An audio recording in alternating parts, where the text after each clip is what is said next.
Hey guys, it's Lana, and welcome back for another episode of Seeing Other People.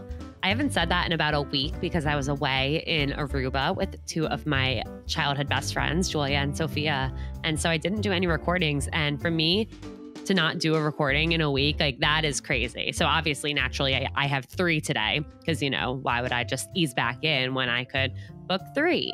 But I have a really exciting episode coming up for you guys today with Sami Wunder. She is a leading international relationship and dating expert. She specializes in working with ambitious, high-achieving, successful women. And she just has amazing advice, even if you are not a high-achieving, successful woman.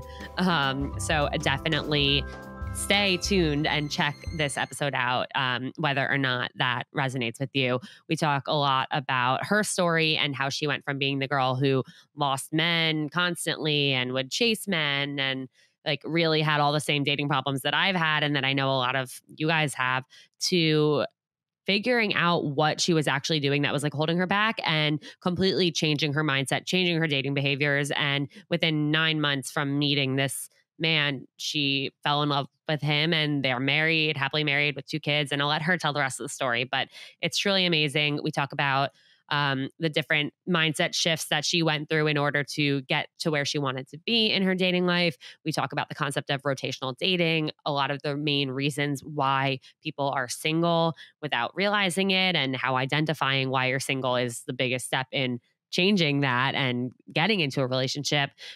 We talk about attracting love when you're still focusing on your career without sacrificing success, and also making time for dating when you're super busy. Amazing episode. Sami is absolutely brilliant. She is incredible. I'm so honored to have her. Before I get into the episode, something came up the other day that I really want to talk about. So I was watching the show F-Boy Island, and there was a part in it. So it's this new show on HBO Max. And one thing that really caught my attention was at the end. So there's 14 guys who are F-boys and 14 guys who are nice guys, but the 3 women hosts daters don't know who's who. And at the end of each week, there's an elimination round, and they choose 2 people who are their bottom 2, and then they eliminate one of them, but they still let the other bottom person know that they're in the bottom 2. And so what was really interesting, and I hope I'm explaining this well, if you've never seen the show, check it out. It's wildly entertaining.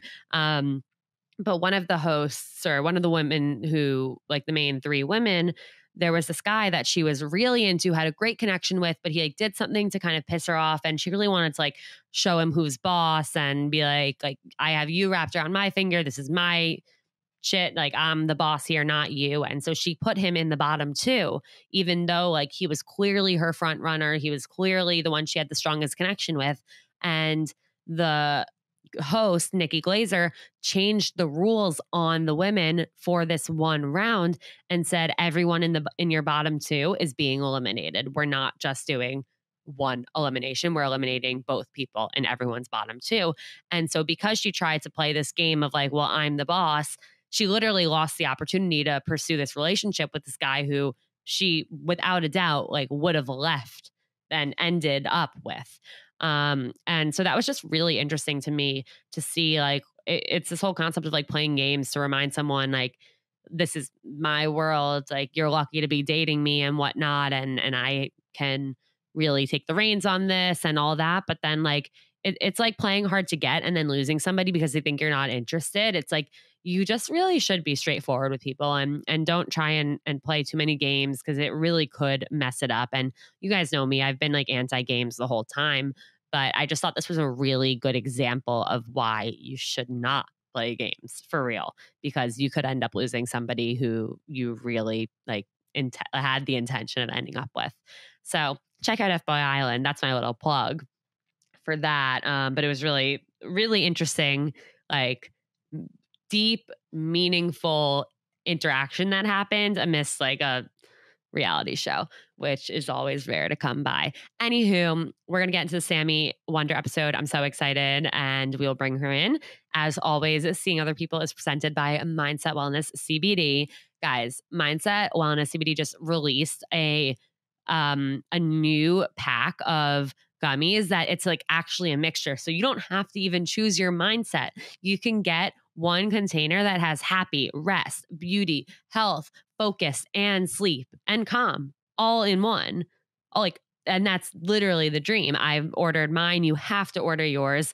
That way you can just try them all out and figure out what mindset you want either in that moment or what mindset you want to really like be like, all right, I need like the sleep gummies really help me. I'm gonna stock up on the rest gummies and buy them. So definitely check out that new product. It is amazing. Mindsetwellness.com. They actually dropped Mindset Wellness CBD. They dropped the CBD. It's now just mindsetwellness.com. Head there. Thank me later. Let's get into it. And we are here with the amazing Sami Wunder. Sami, thank you so much for being here. Would you mind just letting the Seeing Other People listeners know a little bit about who you are and what your background is? Absolutely. So glad to be here, Ilana. And my name is Sami Wunder. As Ilana just said, I am a leading dating and relationship expert, and I specialize in helping high achieving women find and keep amazing love. So I have this background story of career transition where I was a trained economist from a top university in India. And then I decided to become a love coach, put all my bank and consultancy jobs aside, and help other high achieving, smart, successful women find love because that was the pain point in my life. And that was where I was struggling a lot. So I was really good at economics, but somehow men were very confusing and unpredictable for me. And I was a miserable dater. And I realized that marriage, kids, all of those traditional things were important to me. And I totally believe in women's rights today to say that those things are still important to some of us women. And I was one of those women. And so I owned my desires for love, healthy, happy love.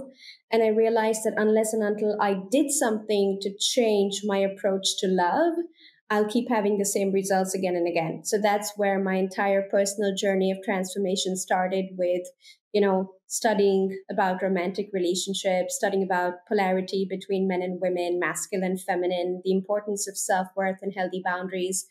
And it completely changed my life. I met and married my husband within 9 months of seeing him. And today we're 8.5 years happily married. I'm a mother to two beautiful boys. And life is good. And I'm so passionate about helping other women, smart, successful women, have and experience the same kind of love that I have in my life and even more without dumbing down, playing small, or feeling like they have to give up on their success. Wow. I love all of that. And it's so amazing to hear your story with that too. And that you realized that you had everything you wanted in your career. But the one thing, like you said, the biggest pain point was missing love and missing that life partner. And it's amazing that like you really took that by the reins and were like, I'm going to do something about it. And then when you did, you were like, you know what? I can take what I just learned and help other people with it, which is so amazing because I know the reason I ended up in the dating world is because of how much I struggled. And while I hadn't figured it out, and I don't call myself a dating expert, me talking about what I was going through and figuring out my dating life helped other people along the way. And so I realized the more I can do that and the more I can kind of relate to other people with the struggles I've been through, like the more we'll all learn together. So I love your journey and your story. And I think that's amazing. I would love to get into a few of the things that you did to really change the way you were dating and end up in this successful, happy partnership and marriage with your kids. So if you don't mind getting into, I guess, some of the behavioral changes that you made or some of the main problems that you realized you were struggling with and how you ended up flipping those around. Yeah, great question. And I could technically talk about this for hours, but sure. if I had to give you some bullets, I think one major mindset shift that happened for me was to know that I was the prize in love. And it's so important that women internalize this message and let it sink in because it's easy to say intellectually, yes, of course, I'm the prize. I'm smart, I'm beautiful, I'm successful, I have a great career. But it's only when you internalize that you are worth it and that you are actually the prize that men should be chasing and not the other way around, Mm-hmm. that is when your entire energetic dynamic in dating shifts. So for me, for example, even though I was reasonably good looking, I was smart, I was chasing men all the time. Every time I saw a man that I thought had potential, I would text him. I would start a conversation. I would give my number and I would say, call me. And then if he wouldn't text or call, I would just do it myself because I'm a woman of the 21st century and I can go after whatever I want. And I would, offer to pay on dates and I would offer to give gifts and woo the man and try to seduce the man into seeing what a great catch I was. And I think intellectually, I was coming from this position of, I'm a strong woman, I have a master's degree. Why wouldn't I go for what I want? Right.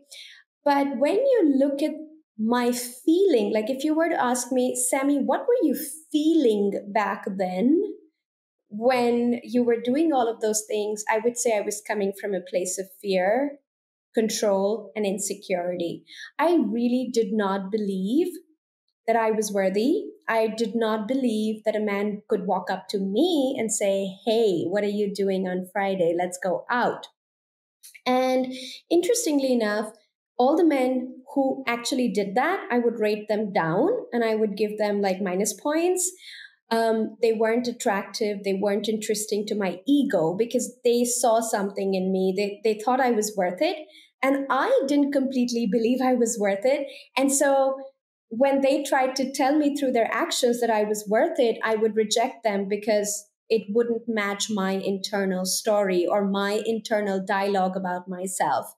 But the men who weren't showing their interest in me and the men who weren't into me, they were matching my internal dialogue and like they were giving me the signal that I'm not worth it. And my ego wanted to chase them and prove to them that I can conquer you and I can seduce you and I can do this. And so I'm going to do it and prove to you and to myself that I'm worth it. Now, I have a lot of compassion for that version of me, a lot of love and compassion. What I know today, when I look back at that version of myself, I just, I feel compassionate towards her because she was not in touch with her true worth. So I think one of the biggest differences in my dating attitude and mindset was to now embody the energy of being the prize in love, which meant that I could lean back, I could relax. And the great men that I liked, I could just look at them, give them a smile, and that would be enough for them to walk up to me, to ask me out, to want to spoil me, to want to give to me. And it was up to me to be able to let that love in and to be able to receive that love. So I would say that would be like one big mindset shift. I think the second really big mindset shift was to not get hyper focused on any one man. This happens to the best of us. Does it now? Today I run a multi-7-figure company and I've served thousands of women across the globe and I've helped them have amazing love with over 255 of our clients now engaged using the processes I teach. But I have to say, I did a lot of the things myself that my clients do today. So I remember whenever I met a guy who had potential, I would just get really excited and get all hot and heavy and intense and like jump right in with both my feet and my head and my heart, all of it inside. And it usually ended up causing a lot of premature attachment with men who were not really a good match, but just offered a lot of intensity and spark and connection and chemistry right at the start, chemical love, as I like to call it. And so the second mindset shift was to really take my time and to pace men because you really don't know someone till you have spent a given amount of time with them. So whatever impressions you have in the first 2, 3, 4 dates, on the first week, on the second week, a lot of it is the projection of your own mind and you extrapolating on who this person is and how how they, might end up being as a partner. But the truth is, you can only get to know somebody over time, and by seeing them in different situations, and by seeing how they treat their family, treat their loved ones, how they behave when they're angry, how they behave when life disappoints them. So there's so many factors to consider when it comes to soulmate selection.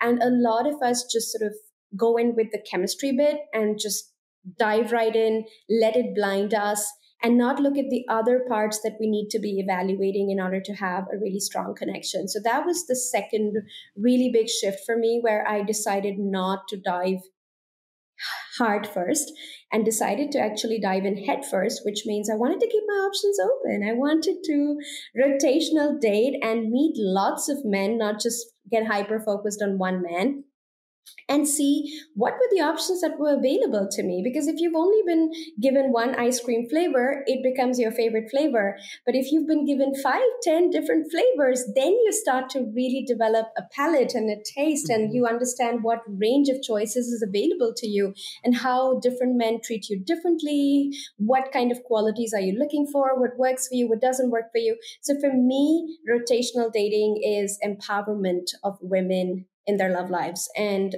instead of hyper focusing on one guy I liked, even when I liked him, I decided to spread my attention, spread my energy, spread my time, contrary to the popular misbelief where people say, oh, I don't want to spread my attention and energy too thin. Because I think a lot of people believe that if you give your all and every bit of your time, energy, and attention to that one person, that's how a relationship develops.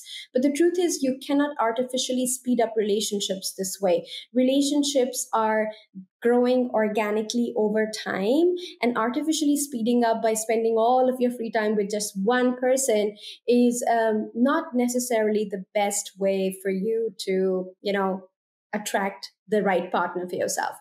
Now, number 3, I would say, was I started to say no and like have really diva boundaries around men, which I was earlier really afraid of having, because I always thought that if you say no, you come across as high maintenance and people don't like you and men don't like you, and men like the cool girl and men like the easy girl. So I think that's also something that just plagues women in general, this belief that if you say no and draw boundaries, you're difficult and you're high maintenance.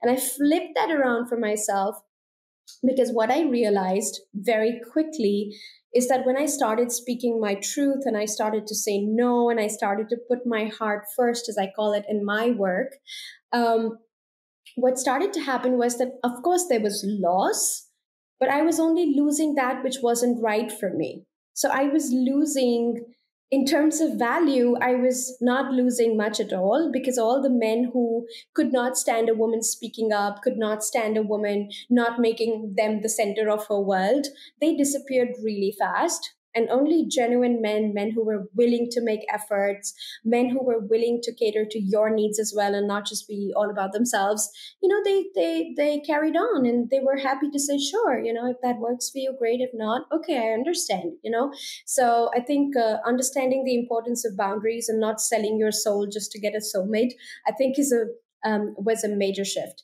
And of course, there's a lot more, but lastly, I would like to say that the switch from embodying my masculine to embodying my feminine energy was such a game changer, because I work with high achieving women from all over the world. I work with, senior executives. I work with doctors, lawyers. They're really smart women.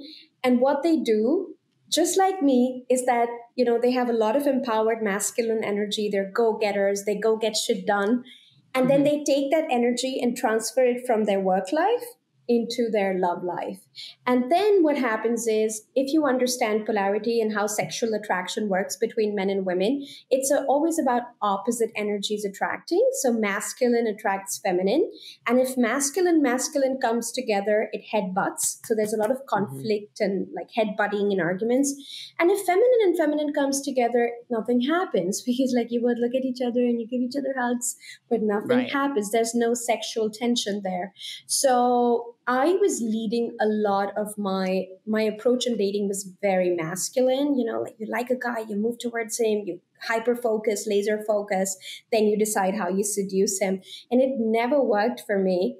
And that's when flipping it around and switching into my feminine energy made me realize that, when I was dating in my masculine, I was attracting men who were more in their feminine. Like they were very happy with me doing the work. Hey, let's hang out. They'll be like, sure, let's do that. And then I'd wonder why he never asks. Like, why do I always have to ask, Like whenever I ask, he says yes. So he's responsive, but he never takes the initiative. He never does it by himself. And so when I was in my masculine, I would attract what I call all these project men who were lazy, who were passive. And I'd keep wondering, like, he's a nice guy. So they reflected a lot of feminine energy. So they were laid back, relaxed. You could just pick them up and drive them off and they'd be okay with it, But then my heart was craving for somebody who was more in control, was, willing to do things for me, was willing to bring me flowers, take me on special dates, cherish me, bring me presents, be there for me, and not me having to do all of the work in the relationship. And that's when I understood the importance of creating intentional polarity inside our relationships. That's when I switched to feminine, leaned back, relaxed, let the men do the work. And that's what changed everything for me. And I feel like this is the missing piece of the puzzle for so many high achieving and successful women who keep coming to me and asking me, why do I attract these broke men? Why do I attract these project men who don't have jobs, men who don't have their life together? And I have my life together. I'm ready. Give me that man. I think it's about understanding the kind of man you want, the empowered masculine man. What is he looking for? Is he looking for another man in a woman's body? No, he's not, right? So he's looking to experience that feminine energy. And this is, I would say, it was such a huge game changer for me personally in my love life. That's so interesting. And the masculine feminine energy concept is something that I've never really thought of before. So hearing it really explained for the first time, it does make sense to me, especially, in like a heterosexual relationship. It completely makes sense, but it is interesting that that's never come to mind for me, because I always was the person who, like you in the past, would chase somebody, or like if I wanted to hang out with them, I'd ask them for plans, but then they, like you said, they would never ask me, but they would say yes and keep talking to me. I'm like, well, why aren't they asking me to hang out? But I really wasn't giving them the chance to, because I was like, well, I want it, so I'm going to go after it. So that's really interesting to hear kind of some of the actual reasoning behind that. I do want to go back through some of the points that you made and ask a few questions, because as you were explaining everything, I did recognize like a lot of behaviors in myself and some of the seeing other people listeners that I've spoken to. So going back to the first mindset shift from to becoming the prize and becoming the thing that like a guy should really want to achieve and get at the end of the day. How do you go about actually like convincing yourself of that? Because sometimes it's so hard, especially when you've been out there dating for a while and you start to like really lose confidence. And it's like, I've done everything right and nobody wants me. And what more could I be doing? And so my question is, how do you really change that narrative? Because it's also like when it's like if we assume that it's not going to work out, or we keep going on dates with people and they keep proving that it's not working out, it just makes it harder. So how did you really go about, and how do you kind of teach and train people to actually shift their mindset into like they are the prize? Great question. And I can so empathize. I think what is most important and what I teach my clients is to not take rejection personally in dating. I think that is the number one skill you want to develop, which is, even if it's not working out with 20 people, it doesn't necessarily mean that something's wrong with you. So I always, tell my clients this story about the value of the ring, the true value of the ring, where this old dying master gives a ring to a little boy who is an apprentice under him. And then he says, go get the best price for this ring. Before I am dying. I want to make sure we have the money. And so the little boy goes, door to door and tries to sell it to people. And people look at it. Somebody offers him $1. Somebody offers him $5. Somebody looks at it and laughs and says, good luck, good luck trying to even get $10 for this. And so the boy comes back disappointed and says, nobody wants this and nobody cares about this. And I'm just so disappointed and sad. And I don't think it's worth it, you know? And then master sends him again to a jeweler. And then the jeweler looks at it and says, okay, I'm going to give you $50,000 for it. But I want to make sure today I can only pay $10,000 cash. And is it okay if I come tomorrow and pay the rest to the master? And then when he comes back happy and jumpy to the master says, it's not about the money. It's about showing you that the value of the ring was always inside it, but all those people did not see it. And it took the right eye and the right person to recognize the value. And so you never want to forget your value, even regardless of how some other people may not be validating you or may not be seeing your value. And I think this is where it's very close, the message that I teach to my clients, which is you do not want to take men's rejection personally. You always want to remember, my mantra is, it's not about rejection. It's just about not being a good fit. It's never personal. It's just always about not being a good fit.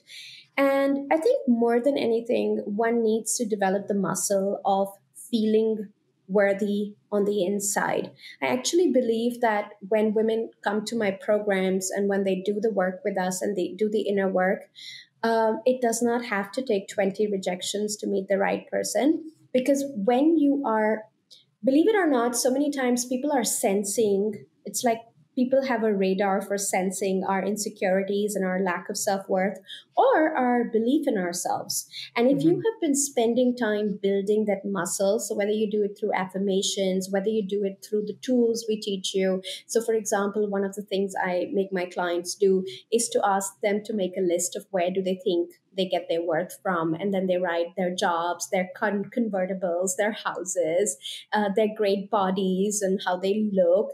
And I'm like, what if none of that was what made you worthy? You know, what if your true worth is inside you and it's this formless, infinite spirit that exists inside you? And what if this is where, you know, which is the vortex of all the amazingness you have to offer to life and to men? And what if you showed up with just this and this belief that this makes you enough?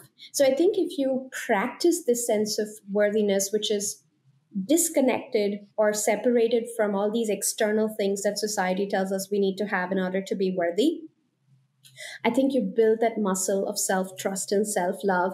And then you actually don't need to go on 100 dates for the right person to see your value. You need to go to that one right jeweler and he'll see right through because you've been training that muscle. So I think just before we move on, I think it's important to say rejection is not personal. It's just not a good fit. Know your worth, but do the inner work to solidify that worth. Because if you feel empty and hollow a lot of the times and you feel like, you know, you can't get out of the spin that your mind, you know, the thoughts that you keep getting about yourself, or you can't get out of this, you know, these thoughts that you're not good enough and something is wrong with you. It's something that my clients tell me a lot. I think it's so important without shame to ask for help, to get help, and to get coaching and to get mentorship and support, because so often it's really just a few tweaks in our mindset and the few tweaks in our strategy and off we go, you know, things work out. But if we try to do it and figure it out by ourselves, it can take so much longer. It can be so much more heartbreak and mistakes and struggles. Yeah, I'm not going to lie. I got the chills when you told the ring story. I think that's really amazing and something special and something to definitely keep in mind. And what you said about like rejection isn't personal. It's just not a good fit. I know that's something that I try to remind my friends of when they're struggling with dating, where it's like, and it was something I tried to remind myself too of when I was single. It's like, you could go on dates with people and it's okay if they decide they don't want to continue seeing you. Like, it's not the end of the world. It doesn't mean there's anything wrong with you. It just means that the two of you are not the perfect match. And that's okay, because you're not supposed to like and be liked by everyone you go on a date with. That's not realistic. Like, you're not supposed to be compatible with every single person. So I really like that that's something that you learned and are able to teach people, because I do think it's so important. In terms of like people who don't feel themselves as worthy, Do you believe in the concept of like you have to love yourself before you can be loved by someone else? Because that's something that I always hear very mixed opinions on. And so I'm wondering, I know your advice was like ask for help because it could just be a few mindset shifts. But sometimes I wonder if somebody ends up meeting somebody who like fills them up and makes them feel better. That's amazing. But it does worry me that then if something happens and that relationship doesn't work out, the fall and the crash is so much harder than if you had that foundation of self-love.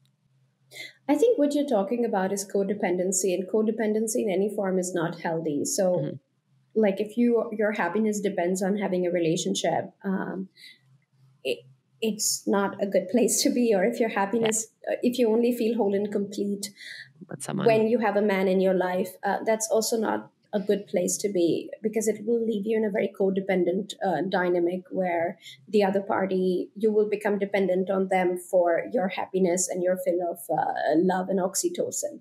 Hmm. Having said that, do I believe that we need to love ourselves fully and completely before we can attract a great partner in our lives? No, because I believe that this is a journey. When my clients ask me, Sammy, today they meet the CEO of a seven-figure company and they're like, oh wow, she's really good at what she does and she's got it going. But I wasn't this person when I attracted my husband. I had Hmm. my insecurities and I was working on myself, but I was in no way perfect. And I'm not perfect today either. I still have my insecurities every now and then. Maybe I don't have insecure weeks and days, I have insecure moments, but I still Hmm. have them, right? So I think setting yourself up for this unrealistic destination that when I'm healed and when I love myself completely, then my soulmate will come is actually a block to love, where so many people think like, oh my god, I've got these triggers, and oh my god, I still have these insecurities, and oh my god, I still can't always draw my boundaries, and oh my god, I don't even know about feminine energy. That's why a man can't enter my life. And to that I say BS, because your man can enter your life while you are working on yourself, working on your foundation, and you're still, while being imperfect, deserving of whole and healthy love, right? So I always like to say, you're this person who is work in progress and a masterpiece at the same time. And this journey of self-love and this journey of connecting with yourself, your needs, your boundaries, learning to communicate in whole healthy ways with men, this was never ending. I'm 8 years married and I still sometimes trip up and I still have to go back to my own tools, and I still have to say, okay, what did I say in the communication module? What am I saying here to my husband? Why is it triggering me so much how he's talking to me? So I still, it's an ongoing journey. And just because you're imperfect or you don't love yourself 100% doesn't mean that you can't have love in your life. But do you depend on another to love and fix you? Nope, that's unhealthy as well. Yeah, absolutely. I think that was really, really well said and a really good kind of explanation and solve for that. I would love to spend like all day going over some of the other mindset shifts, but one thing I really want to kind of jump ahead to and talk about is the like ability to identify why you're still single. I know you've done some work with this and you have a few like core reasonings, and a lot of the seeing other people listeners are single, and it is sometimes hard where it's like I said before, like you're doing everything, you're trying hopefully, and it's like, why am I still single, what's wrong with me? And that's a question that people are asked. Like I know I've been asked before, why am I still single? I've asked other people like, why do you think you're single? And that's something I think is important to be able to identify. So I would love to hear from your experience and your work, what you've identified as like the main reasons why people are still single and what they can then do about that. Okay, great question. I think the first thing I'd like to start with is, for all the single people, how much is this a priority for you? Because when, at least that's who I am, when something is a priority for me, I give it focus, I give it time, I give it energy, and I give it attention. But most of the single women who come to me, they come to me late in their 40s or, in their mid 30s. And they say that, they've never really made, before they worked with me, they've never really made intentional time for dating. So it's like whatever God sends me or whatever my Yeah. friends send me, and there's all this spaghetti being thrown on the wall and hoping it works. So I think you have to get really honest and serious with yourself and ask yourself, is this really a priority? Because Yeah. what is a priority, time, energy, attention, money flows to it. And if it's not a priority for most people, like they date based on God and the universe. And that's never a good strategy. Like all smart, successful women have plans for their businesses. But if you ask them, what is your plan for your love life? They'll tell you, oh, when God will make it happen. And then, when that doesn't work out, sometimes it's a little late for these women. Yeah. Right? It's funny that you mentioned that, because I have a friend that comes to mind who she's going to be, without a doubt, one of the most successful women that I have ever met. And she already she's like 25 and she's already years ahead, like so incredibly successful, but she's never had a significant other. She's never been in love. She's never even really like had any type of relationship that was beyond just like a date or two, or like a friend that she maybe had a crush on. And for her, she's like, I can't focus on dating until like I crush it in my career, or until like this happens, or until I make this Forbes list, or until yada, yada, yada. But then she's like, it sucks that like I'm still single. And I'm like, well, why don't you like try dating? She's like, I just like don't feel like it. Like, why do I have to like put effort into that? Like, it should just happen.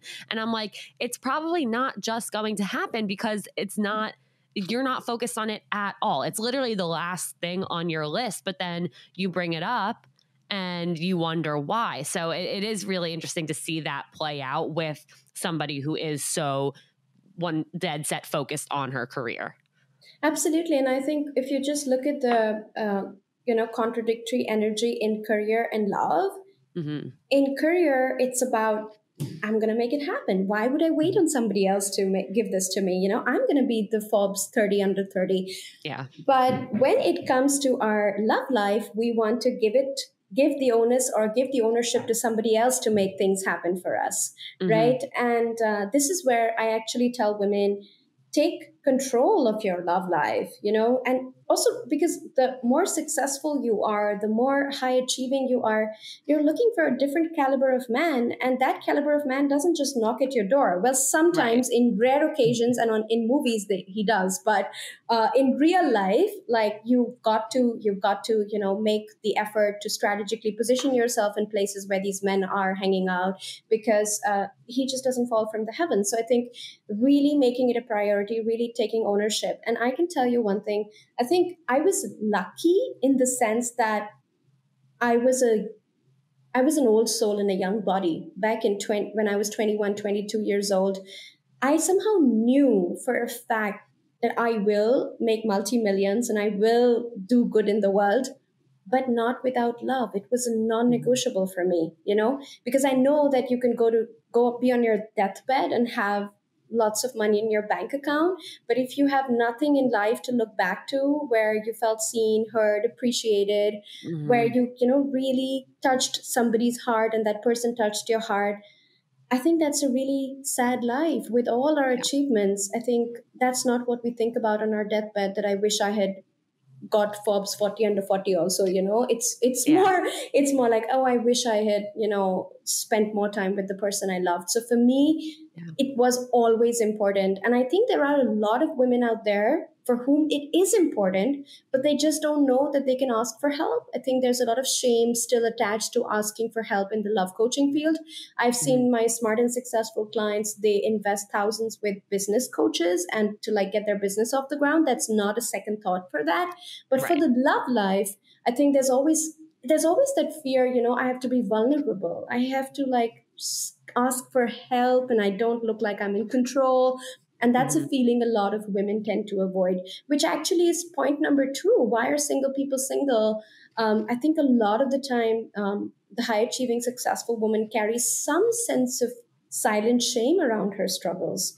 She thinks that she should be able to do this on herself by herself. Other women have men by themselves. Why isn't she able to have a great man in her life by herself? And so I think there's a lot of stigma and shame that women burden themselves with, which they should not, because I think this is just about being smart. I think as an expert, I hire experts to help me all the time. After I gave birth to my second son, I was struggling with weight loss postpartum. And so I realized, I don't have to be an expert in everything. I can be good at Hmm. love, but I can still ask for help from a weight loss coach or a health coach. So I think just not wanting to be the expert of it all and being perfect in every area of your life, but actually having the courage and vulnerability to say, I need support in this area. This is important to me, and being able to ask for that help. Yeah. I think number three would be what I already said, which is a lot of high achieving, smart, successful women are approaching unintentionally and innocently their love lives with the same energy that they approach their work lives with. It's very business like. I've even got clients who tell me, they don't even change their business suit. They just go in that black suit on a date. And I'm like, can you think about it in the morning to carry your dress and your lipstick with you and, put on some perfume? I mean, of course, Hmm. these are extreme cases, doesn't happen all the time. But to just say that, being able to separate and switch the energy, like your work demands you to be strong, to be in control, to be taking initiative, leading, planning, organizing, all of those things, masculine. But when you come on a date, you want to be able to switch roles, so to speak, and Hmm. then you want to use dating to relax, not use dating to perform. A lot of women end up performing on dates. That's why dating feels so exhausting, because it's like you're Yeah. sitting there and you're trying to be witty and you're trying to be smart and you're trying to be engaging. And then when you walk out of the date, you feel like, oh my God, that was like worse than a job interview. It's Yep. so much adrenaline flowing through my body because of the performance I had to give. So I think feminine energy is the opposite of performance. It's like literally energetically leaning back, relaxing, knowing that you're enough, and then letting the man take the lead, not filling in the silences, not filling in the gaps, not feeling Hmm. this pressure to sort of somehow be an entertainer or a performer. And in that space of effortlessness, when you stop making the effort to make the connection happen, that's when you give the masculine the chance to step up, rise for you, connect Hmm. with you. It's effort is the enemy of connection. Organic connection happens by itself. And so many of us go out there in our masculine, perform, try to make the connection happen. But a lot of the high achieving clients who are single, I always tell them it's not that you're not doing enough, it's that you're doing too much. You need to tone it down. You need to relax. You need to let go. You're Yeah. enough. You don't need to work so hard for a man. The man should be working hard for you. Yeah, it can definitely be tough because you go into it the way you would go into like a business pitch where it's like, I have to prove myself, I have to win this person over. But that's not at all what it should be. Because if you're showing up to a first date and putting on this act and you're doing it for the first few dates, then when you show who you really are, they're going to be like, wait, what? Like, this is totally different. And you want somebody to like you for who you are, not for the act that you're putting on.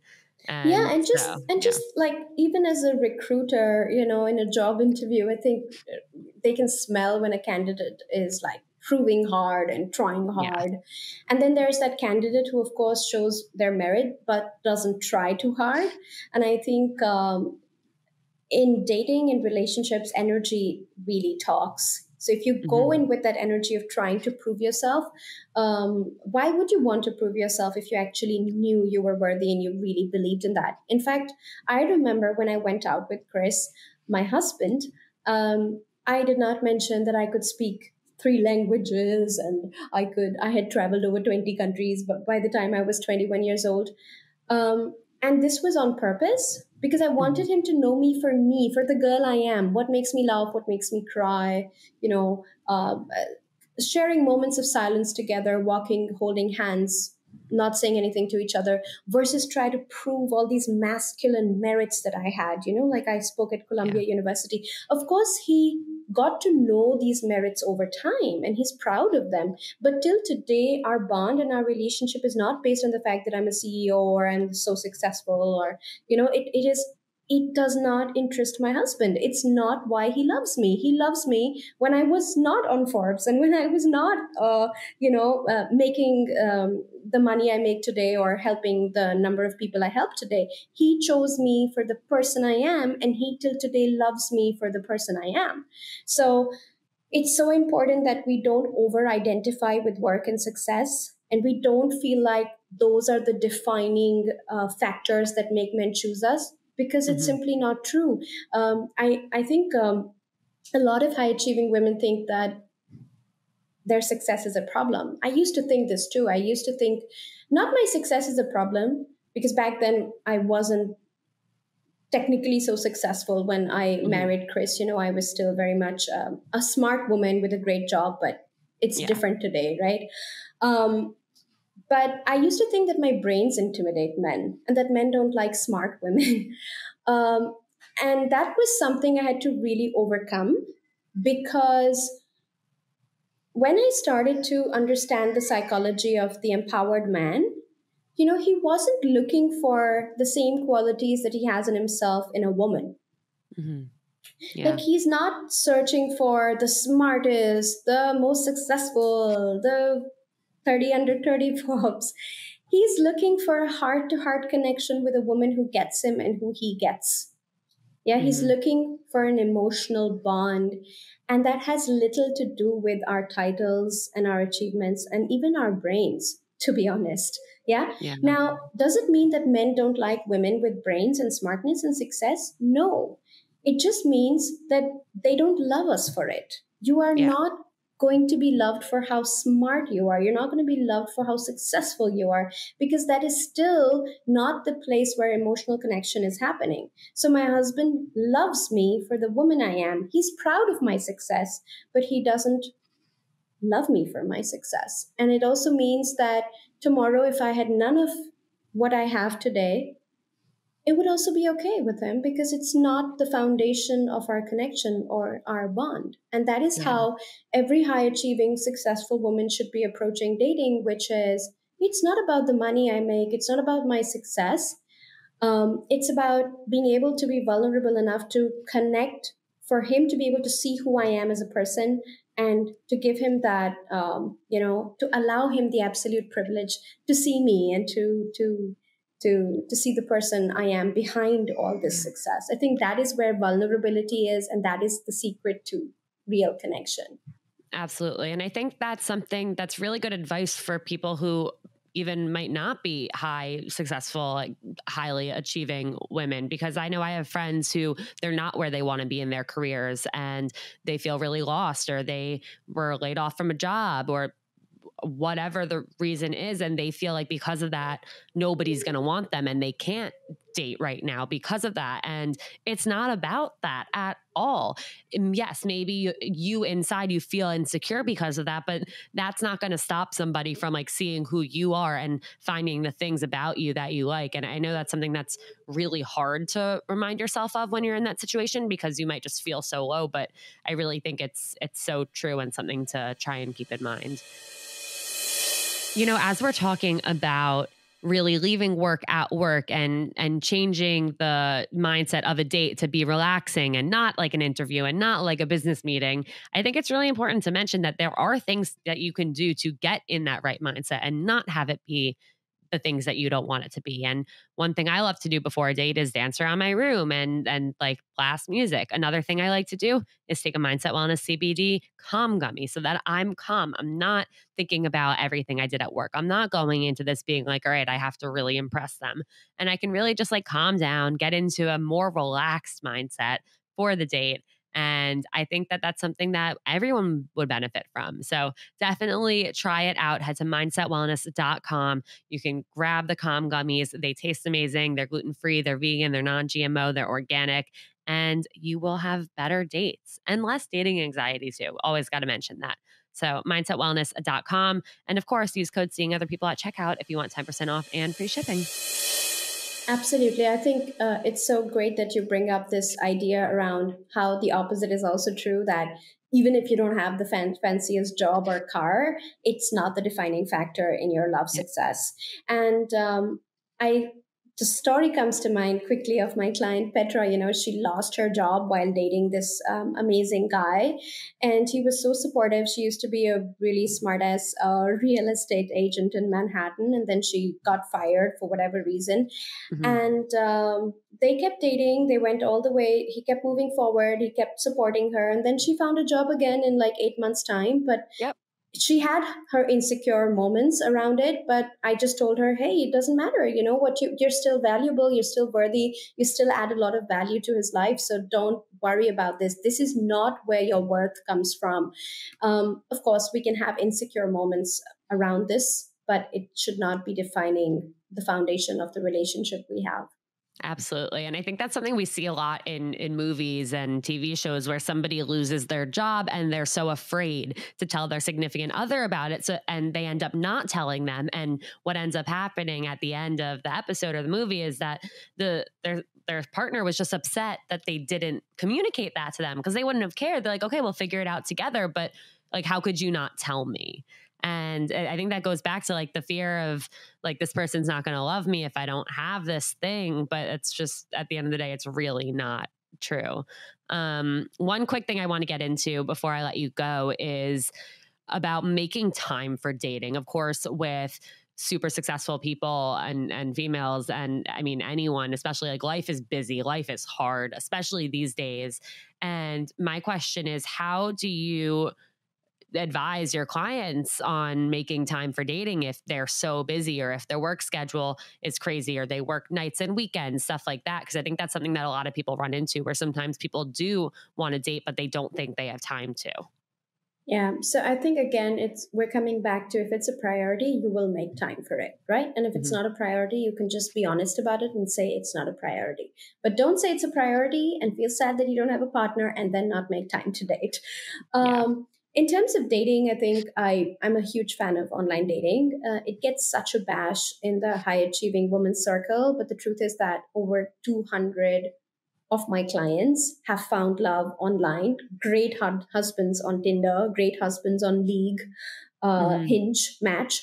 So 10 minutes a day, if you have 10 minutes a day to just, put up the most amazing profile and then put up the most amazing photos and then just scroll who's, sent you messages and do 5 minutes of outreach yourself, just like do a little research on what you like and send some swipes left and right and likes. I think that's it. You don't have to overexert yourself. And then you just have to take the conversation off from the app into the real world, get on the phone call, do a vetting call for like 10 minutes, give the guy the time you're free, talk to him, and don't get lost in what I call the texting trap. Don't text day and night. Don't become buddies and pen pals with men you're dating. Not at all. Not good territory to be in. And instead give the script. It's great to hear from you. I am not that much into texting. I'd much rather do this face to face. Let me know. Yep. And a smart man will take that as a clue to ask you out. And then I would say, ideally 2 dates a week, if you can see them as relaxation. Now, of course, the whole attitude is really important, because if you see this as a chore or a burden at the end of a long day, you don't want that. But my clients, because they see dating as a relaxation activity, they're like, oh, I get to finally relax. I get to go away from my kids. The babysitter's there. Or I get to get out of my office and get out of my head and put on a nice dress and put on great lipstick, listen to Sami's diva affirmations, and then go, there I am, the prize. And then let a guy treat me, invite me, enjoy a nice red wine, enjoy dinner, enjoy getting to know another human being. If it works, great. If it doesn't, too bad, Yep. And if you can have that kind of attitude, then I would say slot 2 evenings a week for dating, so that whenever a guy asks you out, you don't have to think about it. You can say, I'm free on Wednesday, because you're always free on Wednesday. That's your dating night, so to speak. And then you're free on Saturday. And you can just sort of tell that without having to constantly check your calendar. And if you don't have dates, then spend that time as a ritual for your love life. Create space in your closet, go on the apps again, do some inner work, self-love, boundaries, and get into that space where you're telling the universe, this is important to me. I'm ready for this. Send it. Yeah, I love that. I really love all of that. Well, thank you so much for being here. I know you have a little bit of a gift for the Seeing Other People family. Why don't you tell them about that? Yes, thank you. I'm so excited about this. So this is a gift I have specially prepared for your audience, Ilana. So The first gift is a free training, 50 minutes long. It's called Lean In at Work, Lean Back in Love. And what it's showing women is how to unlock their magical feminine energy side inside romantic relationships. Because most of my high achieving, successful clients tell me they've got the masculine energy part knocked down. They know how to do this. But how do I do the embodiment of the feminine on dating and inside committed relationships? So that's the training. And the second gift, which is also part of this training, is a PDF. It's called My Top 10 Surprising Scripts to Get Men to Cater to Your Needs. So this is, again, next level PDF with exact scripts and words given around topics of money, navigating sex, navigating tension and conflict and argument, and also navigating how to get him to be in charge and take the leadership in the relationship. So my clients always ask me, I get this feminine energy concept, but it's still a little vague in my head. What do I say to embody this? And so these are my top 10 scripts, and you get to have both for free today as part of being Ilana's tribe. Perfect. And where can people actually access these? Yeah, so you can access this training on my website, samiwunder.com/Ilana.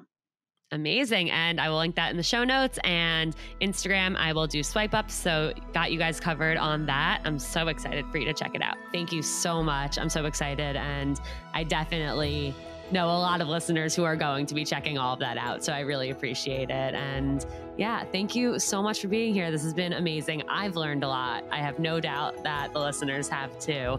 And where can people find you? Yeah, so you can find me on samiwunder.com. You just have to make sure the spelling is right. SAMIWUNDER. So WUNDER.com. You can also follow me on Instagram at Sami Wunder Coaching. Amazing. All right. Well, thank you so much. And to everyone who tuned in, thank you for listening, and I'll see you next time.